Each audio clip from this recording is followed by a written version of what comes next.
Mais ça Hachem, on approche du Shavuot, donc il est évidemment question de Shavuot aujourd'hui. Un des premiers psukim, un des premiers versets qu'on doit apprendre aux enfants, c'est, comme on le sait, Torah Tziva Lanu, Moshe Moracha Kedat Yaakov. Torah Tziva Lanu, la Torah nous a ordonné Moshe,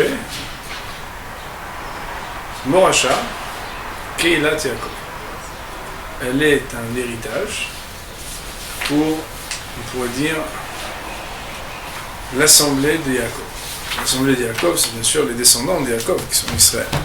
Je rappelle que Yaakov, c'est celui qui s'appelle Ishtam, l'homme droit, pieux, Yoshev Ohalim, qui est installé sous la tente de la Torah.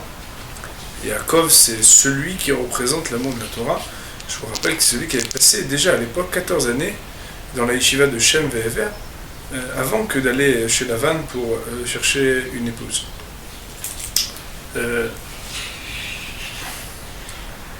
Il y a dans Chazal, Chachamim nous explique que le mot Moracha, la Gemara elle dit Al tikre Moracha la meorasa. Ne lis pas le mot Moracha dans sa simple lecture en comprenant qu'il veut dire un héritage, mais meorasa. Meorasa, ça veut dire une fiancée. La Torah est la fiancée du peuple juif. Mais mettre que quand on dit ne lis pas Moracha, c'est que quelque part il y a quelque chose qui veut dire il ne faut pas le lire comme ça. Comme s'il y avait quelque chose d'erroné à le lire comme ça. Et quand on corrige quelque part, puisque vous savez que le sin et le shin sont la même lettre dans l'écriture de la Torah, sauf que on change dans la lecture ce qu'on appelle la mikra, dans la lecture dite, la manière avec laquelle on place le point à droite pour le shin et à gauche pour le sin. Meorasa, on ajoute, c'est vrai, un aleph, mais en tout cas, dans la racine, on peut trouver quelque chose qui amène à ce que plutôt que de dire que la Torah est une moracha, il faut dire qu'elle est meorasa. Plutôt de dire que la Torah est un héritage, alors il faudrait dire que la Torah est une fiancée.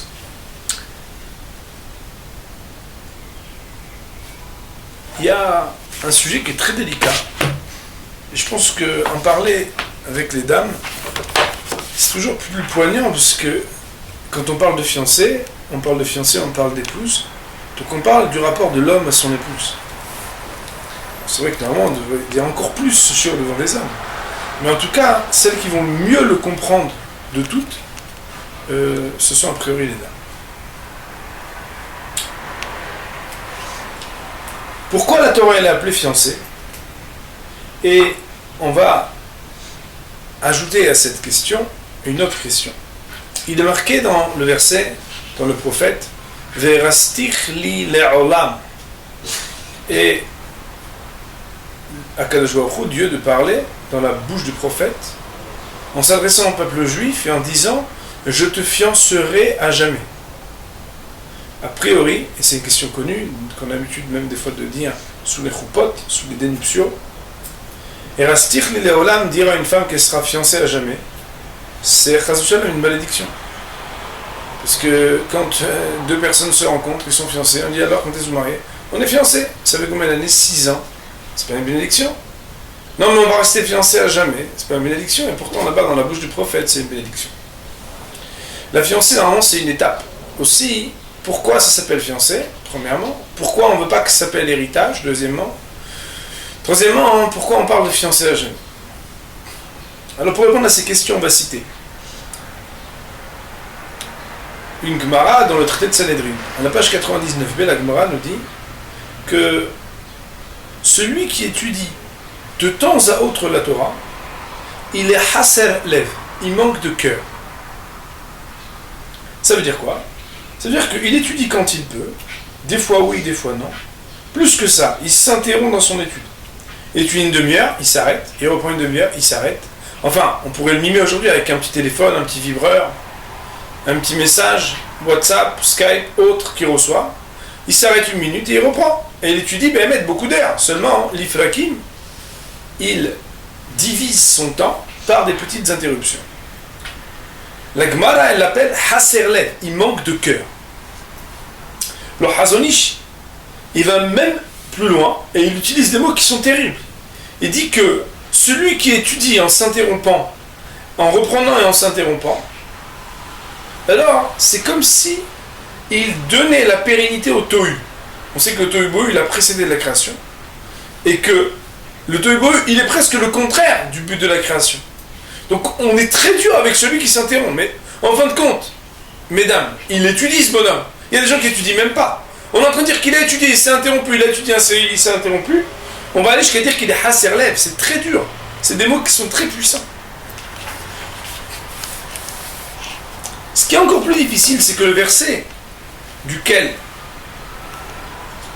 est tirée cette expression manquer de cœur, le verset nous dit Noef Isha hasser lev, celui qui va avec une femme interdite, celui qui va de manière vulgaire, de manière interdite par la Torah. Noef, c'est dans les 10 commandements le lotin af, l'adultère. Celui qui commet l'adultère avec une femme, hasser lev, il manque de cœur. On voit que la Torah, dans les proverbes du roi Salomon, commenté par le Talmud, fait le lien entre d'un côté celui qui s'interrompt dans l'étude de la Torah, celui qui étudie de temps en temps, et celui qui, Dieu préserve, va avec une femme avec qui la Torah lui demande de ne pas aller. Et a priori, on ne comprend absolument pas le rapport. On est en train de parler de quelqu'un qui étudie la Torah, qui s'interrompt, qui reprend, et puis on dit, tu sais, c'est comparable, hasser lev, au qualificatif que le roi Salomon donne dans les proverbes, de quelqu'un qui va avec une femme interdite, qui commet presque un adultère, qui commet une relation qui n'est pas à exister entre un homme et une femme. Alors, le Gaon de Vilna, pour expliquer cela, et tout le livre des proverbes en est plein, il explique que la Torah, on en donne une parabole, on dit que la Torah c'est comme une femme. D'ailleurs, une fois, un de mes rabbanim, il a expliqué que Yaakov, a priori, quand ses parents ils lui ont dit de quitter là où il était menacé par son frère Esav, je ne sais pas si vous vous rappelez, mais le père a donné une mitzvah, la mère a donné une mitzvah. La mère, elle lui a dit, va-t'en d'ici pour être protégé et ne pas être sous la menace de ton frère. Et le père lui a dit, donc Yitzhak, il lui a dit, va trouver une femme. Et il avait donc 2 mitzvot. Une mitzvah de quitter et une mitzvah d'aller. C'est pour ça qu'on dit vayetze, vayelech. Mais ce qui est intéressant, c'est que la mitzvah d'honorer ce que son père avait dit, c'était d'aller épouser une femme. Et les commentateurs disent, mais alors pourquoi il a passé 14 années à étudier la Torah? A priori, il n'honore pas l'ordre de son père. Qu'est-ce que tu vas commencer à la laïche, il va 14 années quand ton père t'a dit va te marier tout de suite? Alors une fois, un de mes maîtres, il a expliqué que non. C'est que Béhémet, quand on dit qu'on se marie, il faut savoir que Yaakov, il n'était pas question qu'il lui dise, son père, d'aller se marier uniquement avec une femme. Un homme, il ne se marie pas avec une femme, il se marie avec une femme, il se marie avec la Torah. Ça veut dire quoi? Ça veut dire que Béhémet, quand Yaakov Avinu, il a passé 14 années à étudier la Torah, il a honoré précisément l'ordre de son père. C'est que épouser une femme ne voulait pas seulement dire épouser une femme qui a un corps et une âme, mais aussi se marier avec la Torah. Je trouvais que c'était un très beau commentaire, parce que ça explique pourquoi Yaakov, même quand il passe les 14 années, il honore le commandement de son père, qui lui a dit, dans une double dimension, épouse une femme. Ça veut dire quoi, épouse une femme? Épouse la Torah et épouse une femme. Tout ça pour dire que la Torah est une femme. Et alors quoi? Il dit le Gaon de Vilna, celui qui va de manière occasionnelle avec une femme, ça veut dire qu'il ne s'est pas fixé une metsiout, une réalité avec une seule femme. Quand on se fixe une réalité avec une seule femme, alors on ne peut pas aller, comme Chas v'Shalom, Dieu préserve, dans une relation presque avec une zona, une prostituée, d'aller de temps à autre, lorsque le temps, la volonté le permet, de se rapprocher, puis de se séparer. Nous dit le Gaon de Vilna, le parallèle qui est fait entre le texte des proverbes qui parle de la femme et le commentaire de nos maîtres dans le Talmud qui parle de la Torah, nous montre que la relation entre un homme et une femme, c'est une relation qui est stable, fixe et qui est éternelle. De la même manière, la relation à l'étude de la Torah, c'est une relation qui ne peut être différente. À savoir, quand quelqu'un s'interrompt, quand quelqu'un fait comme il a envie, quand il veut, il reprend, quand il veut, il s'arrête, il fait pause, il va qu'à ses occupations, puis revient à étudier. Cette personne-là, c'est comme si, nous dit le texte, il prenait de l'eau pour abîmer les plantations. Il faut arroser, oui, mais s'il arrose trop, qu'est-ce qu'il fait? Eh bien, il abîme, il tue, il empêche que les graines qu'il a plantées puissent donner des pousses. Ça veut dire que si quelqu'un, quand il étudie la Torah, s'interrompt dans son étude, étudie quand il veut, quand il peut, et quand il ne veut pas, il n'étudie pas, alors c'est comme s'il appréhendait l'étude de la Torah, pas comme la relation qu'il doit avoir avec une femme, mais avec quelqu'un avec qui il veut se rapprocher quand il veut. C'est une relation, pas avec la femme qu'il veut épouser, mais la femme avec laquelle il veut se rapprocher ponctuellement. Et Béhémet, le Maharal, il explique, mais qu'est-ce que ça veut dire ça? Il explique que dans la vie, quelqu'un, il a des désirs. Et ces désirs-là, ils peuvent même avoir un pan spirituel. On sait bien que, par exemple, un homme qui désire une femme avant le mariage, et qui irait au bout de son désir, transgresse un interdit. On appelle ça une ta'ava, un désir mal placé. Et pourtant, le même attrait, le même désir, lorsqu'il est après le mariage, dans les temps où la Torah permet le rapprochement, non seulement ça ne va pas être interdit, mais ça va être la mitzvah d'aimer son épouse, de se rapprocher, ça va être le secret de la fécondité qui appelle la vie. Donc c'est absolument extraordinaire de voir que quelque part, il y a toujours enraciné dans la ta'ava, dans le désir, quelque chose qui peut être positivé dans quelque chose de mitzvah, dans quelque chose de spirituel. Aussi, le Maharal de nous dire quand quelqu'un il prend l'étude de la Torah, il a à l'intérieur un désir fort, n'est-ce pas? Seulement ce désir fort-là, s'il ne répond qu'à un désir instantané, mais pas une volonté de quelque chose de profond dans le rapport et dans la relation à la Torah, alors quelque part, c'est uniquement une ta'ava. C'est un désir, c'est un plaisir. C'était très intéressant ce chiot. Ah oui, qu'est-ce que j'ai kiffé.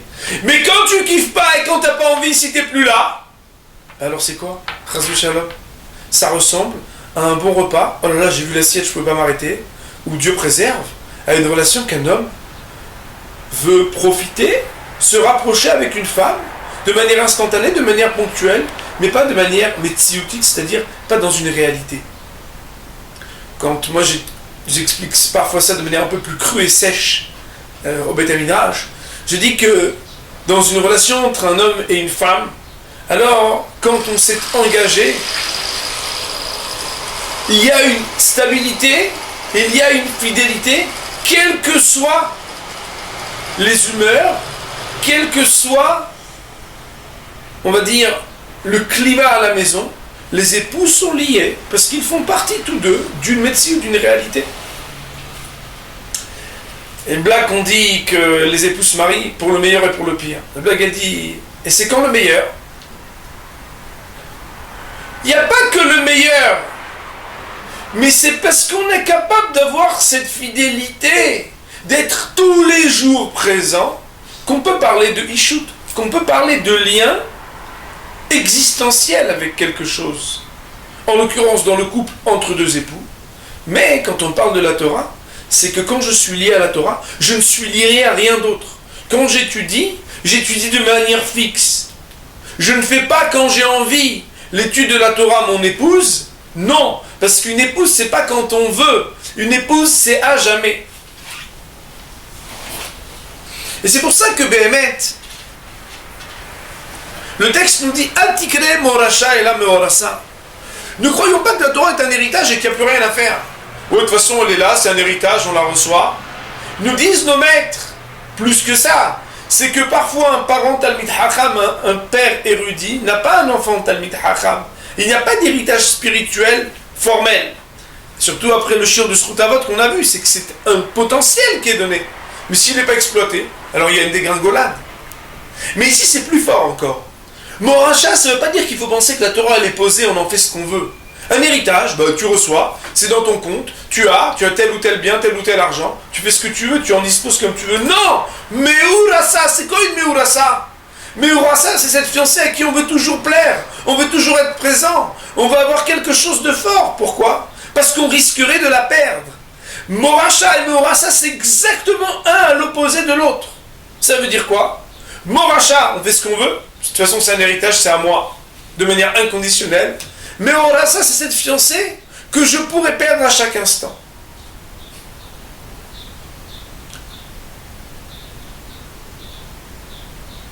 Nos maîtres s'interrogent. Pourquoi parler de la fiancée? Fiancée à jamais, on a dit que c'est une malédiction, c'est pas une bénédiction. Dire à quelqu'un, ouais, on va rester fiancé toute la vie. On a dit, pourquoi Kadosh Baruch Hu dit que le peuple juif sera sa fiancée? Et pourquoi Béhémet? La Torah, elle est appelée Meorasa, la fiancée. On aurait dû dire non. Nessoua, la femme mariée. La femme mariée, d'après ce qu'on est en train de dire, alors elle, c'est pas la même chose. Elle, c'est à jamais. Dans les conférences pour les jeunes couples, je dis toujours, moi, que quand on est fiancé, ils sont toujours beaux, cadeaux, tout ce que vous voulez, ils sont toujours bien présentés, resto, on est toujours détendu. Et quand, rester que là-dedans, alors quelque part, c'est manquer à l'engagement des époux. La réponse, elle est bien sûr que non. Pourquoi? Parce que, s'il reste là-bas, ça va. Ah, c'est pas grave, j'ai besoin de voir. S'il reste là-bas, c'est pas. Le hidouche extraordinaire, c'est de dire que Béhémet, la fiancée, elle restera pas toujours fiancée. Mais être capable, même quand elle est mariée, de la regarder comme une fiancée. C'est ça qu'on veut nous enseigner. Meorasa, c'est quoi Meorasa? C'est que la Torah, quand on vient de découvrir la Torah, comment c'est? On vient de découvrir la Torah, on ne veut plus s'arrêter, on va en shiur, encore un autre shiur, encore un autre shiur. Mais quand Béhémet, ça fait déjà quelques années, on dit, oh, cette semaine, je peux pas. J'étudie que le mercredi. Pourquoi? C'est normal, parce que tu dis, non, mais ça y est, maintenant, c'est établi. Je suis déjà religieux. De la même manière, quelqu'un, il est là, et il est fiancé. Le téléphone sonne, jamais il va répondre. Quand c'est sa fiancée qui l'appelle, immédiatement, il est là. Il y a un lien très puissant entre les deux. Mais quand on est marié, après, on se dit, bon, ça y est, de toute façon, maintenant, ça y est, on est bloqué. Pas du tout. Mais ça veut dire quoi? Être capable de réfléchir et de travailler à ce que même après un mariage, avec la Torah, alors on regarde la Torah comme une Meorasa. C'est-à-dire que tout est encore, entre guillemets, tangible. Tout est encore à gagner. Tout est encore comme ça. Dans le doute, on doit encore se rapprocher de l'autre, essayer de montrer son engagement. C'est pourquoi les questions qu'on a posées a été de dire, pourquoi est-ce qu'on dit que Al-Tikele Moracha, il ne faut pas dire qu'elle est un héritage. Elle n'est pas un héritage parce que sinon, alors, on va la voir quand on a envie, on ne va pas la voir quand on n'a pas envie. Et quelque part, c'est manquer à l'engagement envers la Torah. On a dit, mais Orasa, la fiancée, elle, c'est très différent. Pourquoi? Parce que la fiancée, il faut faire bien attention. Chaque instant, chaque mot, chaque fois qu'on la rencontre, il faut montrer combien on est à la hauteur de ce que l'on veut entreprendre avec elle. Mais Orasa, c'est pas Béhémet de dire qu'à jamais elle va rester fiancée. Non, à jamais nous, on va la regarder comme une fiancée. Mais elle, elle sera Nessoua, elle sera notre épouse. Quand le texte nous dit que la Torah, quand on l'étudie et qu'on s'interrompt, alors on est Haserlev, on manque de cœur. C'est quoi qu'on manque de cœur? C'est qu'on manque d'engagement. Quand le texte nous compare à un homme qui va avec une femme interdite, comme le dit le Maharal, comme l'explique le Gaon de Vilna, c'est parce qu'une femme, il n'y en a qu'une. Et une femme, c'est pour toujours le lien conjugal. Il n'y a pas de demi-mesure, il n'y a pas des fois j'ai envie, des fois j'ai pas envie. Quand quelqu'un il s'interrompt dans l'étude de la Torah, il montre que quelque part, si on devait transposer et comparer son rapport avec la femme, il ferait de la Torah plus une prostituée qu'une épouse à laquelle il est dévoué, de qui il est épris d'amour. Il faut savoir que, malheureusement, Même quand les gens étudient la Torah, même quand les gens sont religieux, on peut avoir un rapport à la Torah où on veut que la Torah, ça reste un plaisir, et que dès que c'est pas exactement comme je veux, alors j'arrête d'étudier. Il est marqué dans le verset Asel et Charav, pardon, dans la maxime des pères, Asel et Charav, Uknelecha Havel. Façonne-toi un maître et acquiert pour toi un ami. Façonne-toi un maître, nous disent nos maîtres, même s'il n'est pas exactement comme tu veux. Même si le chiour, les croissants, ils ne sont pas exactement comme on veut, ou le chiour, il n'est pas exactement dit de la même manière qu'une fois, j'avais un rabbin quand j'étais jeune, il ne disait pas comme ça. Mais au moins, gardez le lien avec la Torah. Parce que c'est à cause de ça, alors, il n'y a plus cette continuité. C'est que de temps en temps, je viens, de temps en temps, je viens pas. Quand j'ai envie, oui, je veux du sur-mesure. Quelque part, je fais de la Torah une tava. La Torah, c'est un hamburger. La Torah, c'est une femme que je vais voir quand j'ai envie de la regarder, et quand j'ai pas envie, je la regarde pas. Ce corps de tava, de désir, il ne peut avoir sa place dans l'étude de la Torah que lorsque j'ai envie ou non, parce que je suis engagé, alors je suis toujours présent. Je suis dans la continuité, je ne m'interromps pas. Dans les kollalim, les téléphones, ils sonnent. Et il y a des maîtres qui disent c'est extraordinaire parce que comme quelqu'un, il est au travail, alors ne peut pas le déranger au travail. Qu'est-ce que ça veut dire? Le téléphone, normalement, il devrait même être éteint. Et on ne peut pas le dire. Il faut rentrer à la maison, il faut tout de suite. Et il y a un des grands maîtres de notre génération qui dit, pourtant c'est bizarre parce que des fois que quelqu'un il est au Beth Midrash ou au collège, alors le téléphone il sonne et on se dit qu'on peut se permettre de lui demander, oui, t'en es où, qu'est-ce que tu fais, si tu peux revenir où? Et c'est pas évident de comprendre que c'est si grave de s'interrompre dans l'étude de la Torah. Et pourtant, la Torah, est-ce qu'elle doit être moins importante qu'un travail pour lequel on sait bien qu'on n'a pas le droit de s'interrompre? On ne va pas s'interrompre, il y a 2 minutes 30 syndicales dans certains pays, mais le Maaseh, si c'est pas dans cette pause, qui c'est qui peut se permettre en plein milieu d'un travail de s'interrompre?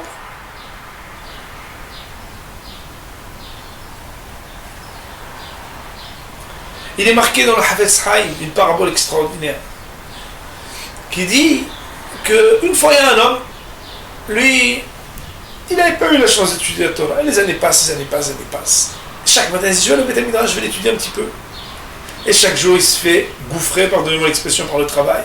Ah ouais, mais là, j'ai un rendez-vous, j'ai le truc, j'ai le fournisseur, j'ai le devis, j'ai ci, là, je dois me déplacer. Un matin, il se lève, il dit, je vais au Beth Midrash, ça y est, je ne bouge pas. Et c'est une époque où il n'y avait pas le téléphone. J'ai un de mes amis, il n'a pas de téléphone portable. Quand tu lui demandes pourquoi, il dit parce que comme ça ma femme ne s'angoisse pas. Si j'avais un téléphone, elle s'angoisserait parce que c'est que si je réponds pas 3 fois, c'est très grave. D'ailleurs, vous savez que quand ça sonne 3 fois, on se dit bon, qu'est-ce qui doit se passer? Et quand on répond la 4e, on se rend compte des fois, mais c'était pas si grave. Et donc tant que ça sonne pas 5 fois, c'est que c'est pas tellement grave. Donc lui, mais là, c'est un engrenage. Quoi qu'il arrive, cet homme-là, il n'avait pas de téléphone. Il va au Beth Midrash, sa femme, elle le cherche. On aurait pu mimer qu'elle cherche Maurice, vous avez vu Maurice il n'est pas là, Maurice il n'est pas au café, Maurice il n'est pas, je sais pas quoi. Elle cherche. Dernier recours, dernier endroit, elle va chercher ce Beth Midrash. Alors elle arrive, puis on imagine, la dame qui arrive qui dit, Maurice, qu'est-ce que tu fais là? Elle dit, j'étudie la Torah. Elle dit, qu'est-ce qui t'arrive? Tu perds la tête ou quoi? Tu dis la Torah. Et alors il y a les fournisseurs qui sont arrivés, on doit te livrer à la boutique, qu'est-ce que tu nous fais? Et elle dit, si j'étais mort? Quoi si j'étais mort? Qu'est-ce que tu parles de mort? Mort, arrête un peu, c'est les religieux, ils t'ont fait mort. Si j'étais mort, comment tu ferais? Mais arrête de dire n'importe quoi, mort. Hazou Shalom, tu es vivant, je te vois. Mais si j'étais mort, comment tu ferais? Réponds à ma question. Ben, si tu étais mort, c'est sûr que je m'organiserais autrement. Il me dit la Hafetz Haïm. Dans la Torah, il est écrit Adam ki yamut be'oel. Quand l'homme mourra dans la tente. La Gemara de dire la Torah ne peut rester que chez celui Memit Atzmo Alea, qui se tue pour la Torah. Et dire avec Sraïma qui nous extraordinaire. Un homme, il doit regarder le temps d'étude comme s'il était mort. Il n'est pas dans cette réalité. Tu es en train d'étudier, monte au plafond et redescend, personne ne peut me déranger. Pourquoi? Je ne suis pas là. Ah, mais les clients, ah, mais ceci, ah, mais tout ce que tu veux, fixe les règles. Bien entendu, mon rêve est la bouteille.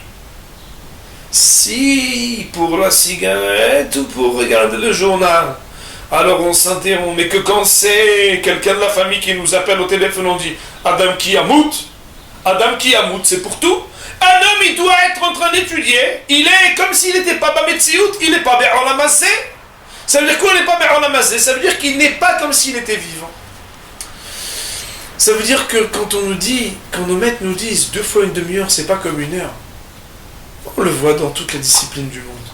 2 fois une demi-heure, c'est pas comme 1 heure. L'étude de la Torah, c'est pas seulement qu'au niveau quantité, au niveau qualité d'étude. Alors, quand on étudie 2 fois une demi-heure, c'est pas comme 1 heure.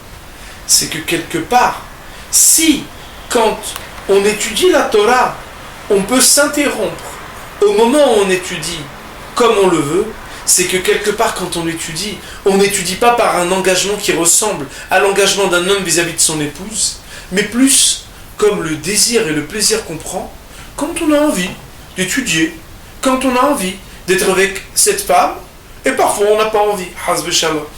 C'est pourquoi je pense que quand on parle de Matan Torah, il faut savoir que ça n'est pas seulement dans l'étude, mais aussi dans toute la Torah. Si on ne fait les mitzvot, si on étudie la Torah que comme on veut, c'est que quelque part notre engagement vis-à-vis de Kadosh Baruch Hu, il n'est pas un engagement parfait. Qui peut prétendre à un engagement parfait? Personne. Mais vouloir un engagement parfait, tout le monde le veut. Quand on est sous la roupa, qui c'est qui peut dire moi je serai le mari parfait, je serai la femme parfaite? Personne. Mais pourtant, on essaye de s'engager à faire des efforts toute la vie pour le devenir. De la même manière, quand on appréhende Matan Torah, on approche du 6 Sivan. Il faut savoir qu'on ne fait pas la Torah parce qu'on en a envie. On ne fait pas la Torah parce que c'est mon plaisir de faire ça. Non! Parce que c'est vrai que c'est bien que ce soit un plaisir. Mais si quand ça devient un moins grand plaisir, ou qu'il y a telle et telle mitzvot, ou telle et telle situation qui sont moins plaisantes, il n'y a plus personne, ça montre que quelque part, je ne suis pas en train de faire ce qu'Akadosh Baruch Hu, il veut uniquement ce que moi je veux. Comment c'est défini? C'est défini comme la Ta'ava. C'est pas que j'apprends la Torah comme un lien, un brit, une alliance avec quelqu'un que j'aime, mais uniquement avec quelqu'un que je désire. Ne faisons pas de la Torah un objet de désir, mais faisons du lien à la Torah un lien de l'engagement, de la Ithaïvout, du lien qui ressemble exactement à cette fiancée que l'on aime tellement que même après qu'on l'ait mariée, alors on la regarde encore comme une fiancée. Baruch Adonai Le'olam, Amen.